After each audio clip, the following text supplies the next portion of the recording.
ప్రేక్షకులకి ఆ లలితాంబిక అమ్మవారి యొక్క అనుగ్రహం పరిపూర్ణంగా కలగాలని మనస్ఫూర్తిగా కోరుకుంటూ, ముఖ్యంగా ఏంటంటే ఈరోజు మనం చెప్పుకోబోయేటువంటిది ప్రతి లగ్నానికి అంటే మనకి 12 రాసులు ఎలా ఉంటాయో 12 లగ్నాలు ఉంటాయి. లగ్నం తెలిసిన వారు లగ్నం నుంచి చూసుకోండి నేను చెప్పేది, రాశి తెలిసిన వారు రాశి నుంచి నేను చెప్పేది పాటించవచ్చు. అయితే ఈ వీడియోలో మనీ ఫైనాన్షియల్గా అంటే ధనపరంగా మీరు అభివృద్ధి కావాలి అంటే మీ లగ్నరీత్యా లేదా మీ రాశిరీత్యా ఎటువంటి విధి విధానాలు పాటించాలి, ఏ దేవత ఆరాధన చేసుకోవాలి, గోవుకి ఏం తినిపించాలి, ఎటువంటి నియమాలు పాటించాలి అనేటువంటిది స్పెసిఫిక్గా ఒక్కొక్క లగ్నం నుంచి వస్తుంది. ఆ రకంగా మనం దీంట్లో కొంతమందికి మరి అందరికీ డేట్ ఆఫ్ బర్త్ ఉండాలని లేదు, టైం ఉండాలని లేదు, నక్షత్రం తెలియాలని లేదు. వాళ్ళు కూడా ఏం చేసుకోవాలో వీడియో ఆఖరిలో చెప్తాను. అదేవిధంగా కొన్ని కండిషన్స్ కూడా ఉంటాయి, అవన్నీ కూడా నేను మీకు చెప్తాను. తులాలగ్నము తులారాశి, లగ్నం తెలిసిన వాళ్ళు లగ్నంతో చూసుకోండి, రాశి తెలిసిన వాళ్ళు రాశితో చూసుకోవచ్చు. అయితే ఇక్కడ మీకు ఫైనాన్స్ ఇచ్చేటువంటి గ్రహం ఎవరు? కుజగ్రహం మీకు ధనాధిపతి అవుతాడు. అయితే ఈ ధనాన్ని ముఖ్యంగా మీకు ఒక్కొక్క జాతకానికి లైఫ్లో ఒక్కొక్క మార్పు వల్ల ధనం పెరుగుతూ ఉంటుంది. ఆ రకంగా మీకు ధనం ముఖ్యంగా భూముల మూలంగా, దాని ల్యాండ్ తీసుకోవడం వల్ల ముఖ్యంగా, ఎందుకంటే కుజుడు బాగున్నాడా ఖచ్చితంగా ల్యాండ్స్ మూలంగా డబ్బులు వస్తాయి. మీ జీవిత భాగస్వామి మూలంగా అంటే మీ జీవిత భాగస్వామి ఎంటర్ అవ్వడం మూలంగా వస్తూ ఉంటుంది. బట్ సమ్ టైమ్స్ కుజుడు పాడయ్యాడు అంటే ఏ శని రాహు మధ్యలో ఉన్నాడు, అప్పుడు ఏమవుతుంది, రాదు ఒక కట్టన్. అది ఓన్లీ 1% ఆఫ్ కేసెస్లో జరుగుతుంటుంది. అలాంటప్పుడు ముఖ్యంగా మీరు చేయవలసింది ఏమిటి అంటే నువ్వులు మినుములు దానంగా ఇవ్వండి, వీలైతే ఉలవలు కూడా దానంగా ఇవ్వండి. నవగ్రహాల్లో ప్రత్యేకంగా మీరు కుజ చంద్ర గురు ఈ 3 గ్రహాలు గుర్తుపెట్టుకోండి. ఈ 3 గ్రహాల దగ్గర దీపారాధన, నేతితో దీపారాధన చేసి ఓం చంద్రాయ నమః, ఓం గురవే నమః అనుకుంటూ ఉండండి. మరియు దీంతోపాటు ఓం రాజరాజేశ్వరీదేవియే నమః, ఓం దత్తాత్రేయాయ నమః అనే నామస్మరణ మీకు ఖచ్చితంగా మీ లగ్నానికి ఆర్ మీ రాశికి ఫైనాన్షియల్ గ్రోత్ని ఇస్తుంది. ఇది ప్రధానంగా గుర్తుపెట్టుకోండి. అలాగే మరొక విషయం ఏంటంటే వీటితో పాటు ఇక్కడ ఈ యొక్క కుజగ్రహము ఎంత బాగుంటే అన్ని వాటిల్లో డబ్బులు వస్తూ ఉంటాయి. అంటే అలాగా మీకు ఫ్యాక్టరీస్ మూలంగా కావచ్చు, ఏదైనా గొడవ వల్ల కూడా డబ్బులు వస్తాయి. కొంతమందికి చూడండి, నేను ఆ గొడవ తీర్చాను అందుకే నాకు ఇంత కమిషన్ వచ్చింది అంటూ ఉంటారు. ఆ రకంగా రావడం లేదు.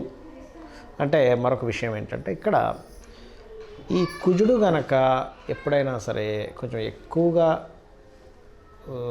పాడైపోతే కనుక ఈ గొడవల మూలంగానే డబ్బులు కూడా పోతాయి, గుర్తుపెట్టుకోండి. కాబట్టి ఈ విషయం గుర్తుపెట్టుకోండి. అదేవిధంగా గురువారాలు ఎట్టి పరిస్థితుల్లో ఫైనాన్స్ రిలేటెడ్ సంబంధించిన విషయాల్లో తొందరపడి ఎవరికైనా అప్పులు ఇవ్వడం, మధ్యవర్తిత్వంగా ఉండడం, సంతకాలు పెట్టడం లాంటివి చేయకండి. ఎందుకంటే అదే మీకు గొడవగా మారి ఇబ్బందినిస్తుంది. అదొకటి. ఇక మరొక విషయం ఏంటంటే ముఖ్యంగా తులాలగ్నం వారికి సహజంగా ఉండే తత్వం ఏమిటి అంటే బ్యాలెన్సింగ్ లక్షణాలు అంటారు. అంటే బ్యాలెన్స్డ్గా వాళ్ళు ఉండగలుగుతారు. సో ఆ బ్యాలెన్స్డ్గా ఉండేటువంటిది ఏదైతే ఉందో ఖచ్చితంగా అది మీకు ఒక శ్రీరామ రక్షగా నిలబడుతూ ఉంటుంది.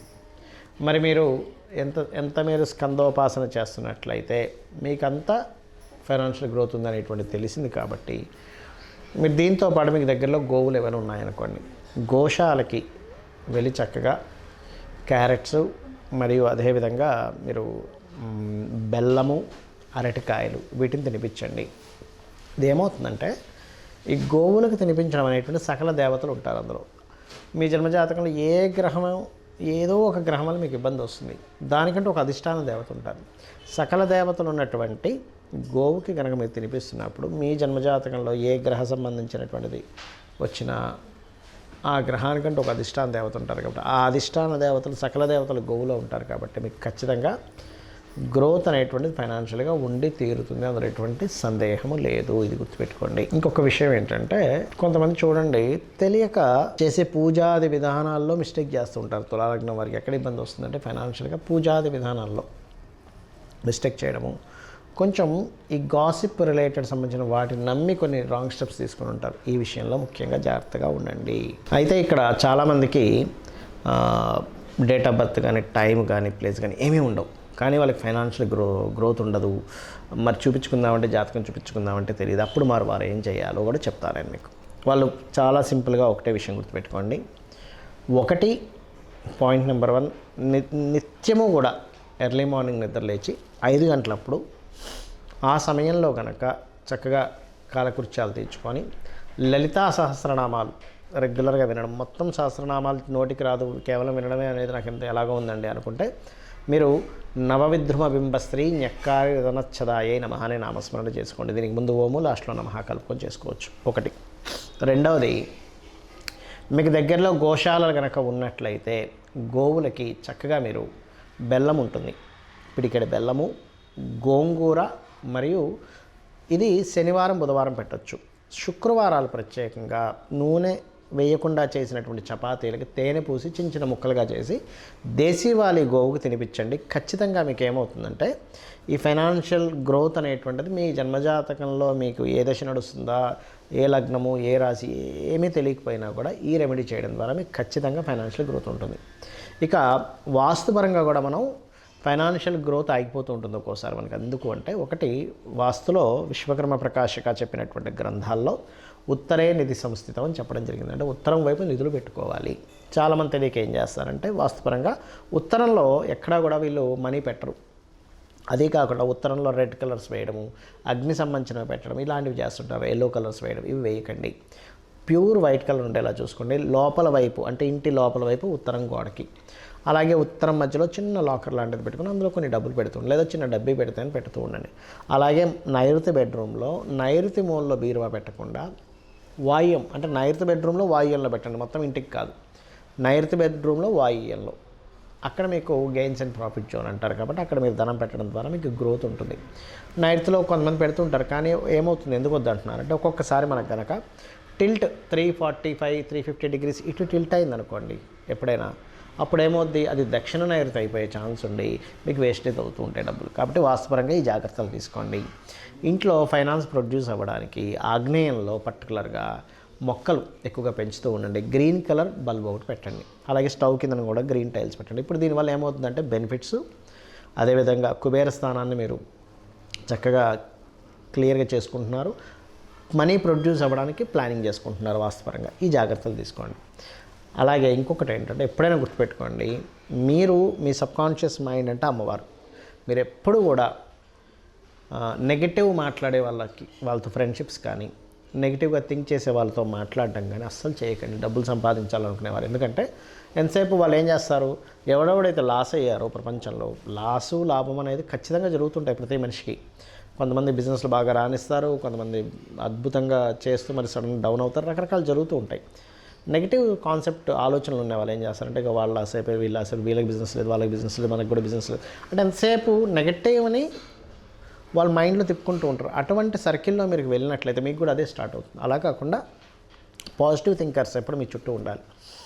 మీరు ఎప్పుడు కూడా ఒక పుస్తకం పెట్టుకొని చక్కగా దాంట్లో ఇవాళ నేను నా టాలెంట్, నా స్కిల్స్ ఎంత పెంచుకుంటున్నాను. ఎప్పుడైనా గుర్తుపెట్టుకోండి, ఫైనాన్స్ అనేది దేంతో లింకప్ అయి ఉంటుందంటే మీ స్కిల్స్తో లింకప్ అయి ఉంటుంది. సో స్కిల్స్ పెంచుకునే పని చేయండి. నేను ఇంకా ఏ స్కిల్స్ పెంచుకోవాలి, బికాజ్ ఆఫ్ ప్రతి సొసైటీకి కావాల్సింది ఏంటంటే, నాకు పలానా స్కిల్స్ ఉన్న వ్యక్తిని నేను పెట్టుకుంటాను, నేను ఉద్యోగంలో తీసుకుంటాను అని అనుకుంటూ ఉంటాడు, వాళ్ళని కన్సల్ట్ అవుతాను అనుకుంటూ ఉంటాడు. స్కిల్సే ధనము అనే విషయాన్ని మీరు అర్థం చేసుకోవాలి. స్కిల్స్ లేకపోతే నిర్ధనము. అది ఎటువంటి స్కిల్స్ అయినా, ప్రపంచానికి ఎటువంటి స్కిల్స్ అవసరం, ఇప్పుడు ఏ నీడ్లో ఉంది దాంట్లో ఆలోచించండి. ఇంకొకటి ఏంటంటే, మీరు ఏదైనా ఒక బిజినెస్ చేయాలనుకుంటే పర్టికులర్గా మీ పర్సనల్ చార్ట్లో మీకు ఏ గ్రహం ధనం ఇస్తుంది ఈజ్ మోస్ట్ ఇంపార్టెంట్.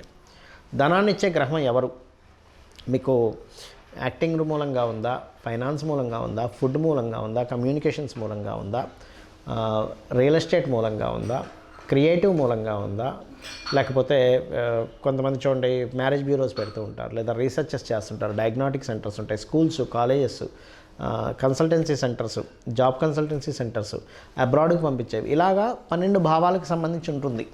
ఆ 12 భావములలో మీకు ధనాన్ని ఇచ్చే గ్రహం ఎవరయ్యారు, ఎవరికి పోర్ట్ఫోలియో వచ్చింది, ఎవరి ద్వారా మీకు డబ్బులు వస్తాయి ఈజ్ మోస్ట్ ఇంపార్టెంట్. ఇది తెలుసుకోండి ముందుగా. చాలామంది మిస్టేక్ ఎక్కడ అవుతారంటే, ఎప్పుడు డబ్బులు వస్తాయి, వేటి ద్వారా డబ్బులు వస్తాయి, ఎప్పుడు డబ్బులు పోయే యోగం ఉందని చాట్లో తెలుసుకొని చేసేవాళ్ళు ప్లానెడ్గా వాళ్ళు సక్సెస్ అవుతారు. అది తెలియని వాళ్ళు ఇబ్బంది పడతారు. సింపుల్. ఎలా అంటే, మనం రోడ్డు మీద నడుస్తున్నాము, అక్కడ ఏదో ముళ్ళు ఉంది, అలాగే నడుచుకుంటూ వెళ్ళాము, ముళ్ళు కాలు గుచ్చుకుంటుంది. చూసి పక్క నుంచి వెళ్ళాము, మనకు ముళ్ళు గుచ్చుకోదు, ఇబ్బంది పడం. సేమ్ యాజ్ ఇట్ ఈజ్ కాలం అనే ప్రయాణంలో ఎప్పుడు ఎక్కడ మనకి ధన సంబంధించిన ఇబ్బంది వస్తుంది, ఎక్కడ మనకి గ్రోత్ ఉంటుంది, ఈ పాయింట్ యాస్ట్రాలజికల్గా చాలా స్పష్టంగా ఉంటుంది. ఇది కనుక తెలుసుకోగలిగితే అద్భుతాలు సాధించగలుగుతారు.